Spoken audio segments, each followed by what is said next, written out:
Regardez-moi cette image. C'est Al Hoceima, au Maroc, une ville magnifique sur la côte méditerranéenne.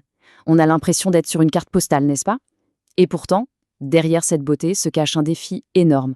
Un défi invisible, mais absolument vital. Un défi qui commence avec le geste le plus simple qu'on puisse imaginer. Ouvrir un robinet.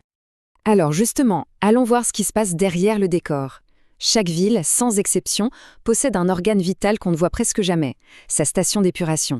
C'est un peu comme les reins d'un organisme. Son rôle, filtrer, nettoyer, purifier tout ce qu'on rejette pour protéger la nature et notre santé.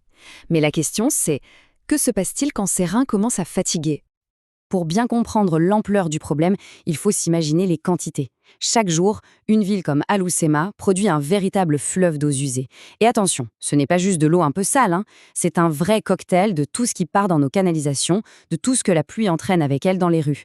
C'est un torrent qui ne s'arrête jamais, 24 heures sur 24, 7 jours sur 7. Et voilà, on touche au cœur du problème à Al Hoceima. La station d'épuration qui était en place, elle était complètement dépassée. Elle avait été pensée pour une ville plus petite, pour les besoins d'hier, pas pour la réalité d'aujourd'hui. Elle n'arrivait tout simplement plus à suivre le rythme. Concrètement, les soucis s'accumulaient. D'abord, à chaque grosse pluie, c'était la catastrophe. Le sable, les débris, tout ça venait boucher les canalisations. Ensuite, et c'est encore plus grave, on s'est rendu compte que la pollution réelle de la ville était bien plus forte que ce qu'on avait imaginé au départ. Résultat, les équipements, ils étaient à l'agonie. Et le risque, le vrai risque, c'était de finir par rejeter de l'eau à peine traitée directement dans la mer Méditerranée. Bon, ces chiffres, ils sont hyper parlants. Regardez un peu. À gauche, c'est la concentration de polluants dans l'eau sale qui arrive. À droite, c'est le niveau maximum qu'on a le droit de rejeter dans la nature. Le fossé entre les deux est juste gigantesque. Prenons un exemple, la matière organique. On part de 450 et on doit arriver à 25. C'est une mission de nettoyage à plus de 94%. C'est une sacrée performance à atteindre. Alors, face à ça, pas question de mettre un simple pansement. Non, il fallait tout repenser, de A à Z, pour construire quelque chose qui tienne la route pour les décennies à venir. C'est là qu'un grand projet d'optimisation et d'agrandissement a été mis en route pour concevoir une solution vraiment durable.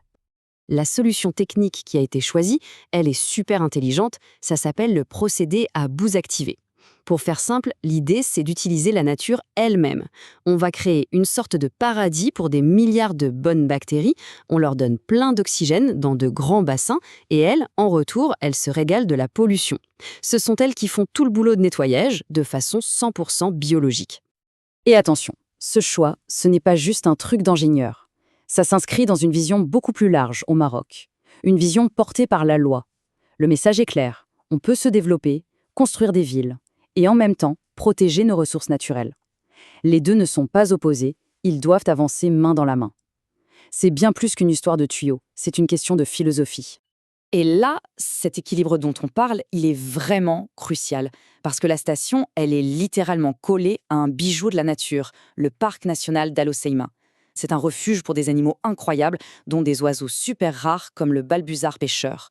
On imagine bien que la moindre erreur, la moindre fuite, et c'est la catastrophe pour cet écosystème. Autant dire que la pression était maximale. Ok, donc l'eau est propre, mission accomplie? Eh bien, pas tout à fait. Parce qu'en nettoyant l'eau, on a en fait concentré toute la pollution dans un résidu qu'on appelle les boues. Et là, un nouveau défi commence. Qu'est-ce qu'on fait de ces boues? C'est souvent le casse-tête numéro 1 des stations d'épuration. La grande question, c'est donc celle-là. Qu'est-ce qu'on fait de ces tonnes et de ces tonnes de boue? La solution facile, ce serait de les charger dans des camions et de les enterrer quelque part. Mais c'est cher, ça pollue, bref, ce n'est pas une solution d'avenir. Il fallait donc trouver mieux, quelque chose de plus malin, et surtout quelque chose qui ait du sens pour Al Hoceima. Sur la table, il y avait en gros 2 grandes options. Option 1, l'incinération. On brûle tout.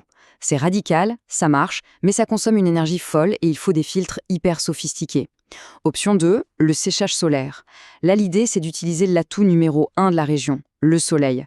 On met les boues sous de grandes serres et on laisse le soleil faire son travail. D'un côté, la technologie lourde, de l'autre, l'intelligence de la nature. Et sans surprise, vu l'esprit du projet, la solution qui a été choisie, c'est le séchage solaire. Un choix logique, écologique, qui utilise une ressource locale, gratuite et inépuisable.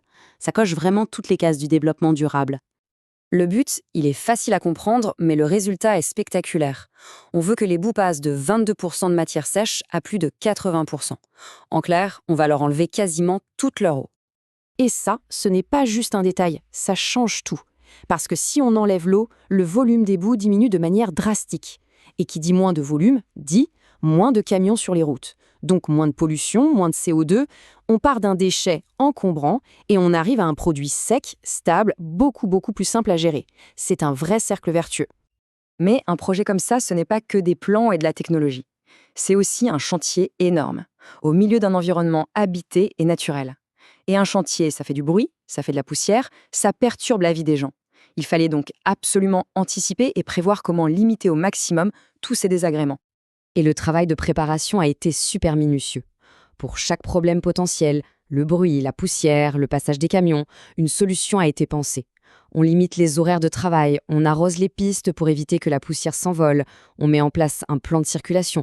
Bref, tout a été fait pour que le chantier soit le plus discret et le plus respectueux possible. Et au bout du compte, le résultat est là. Et il est positif à tous les niveaux. D'abord, on protège la Méditerranée, ce qui est vital pour une ville côtière. Ensuite, on préserve ce trésor qu'est le parc national. On offre aussi un environnement plus sain aux habitants et finalement, ce projet devient un exemple.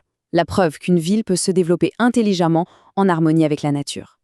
Finalement, cette histoire à Alocema, elle nous rappelle une chose simple. Le plus important est souvent ce qu'on ne voit pas. Et ça amène à une question intéressante quand on se balade dans nos propres villes. Quelles sont toutes ces infrastructures invisibles qui, chaque seconde, travaillent dans l'ombre pour que tout fonctionne et pour que notre environnement soit protégé ?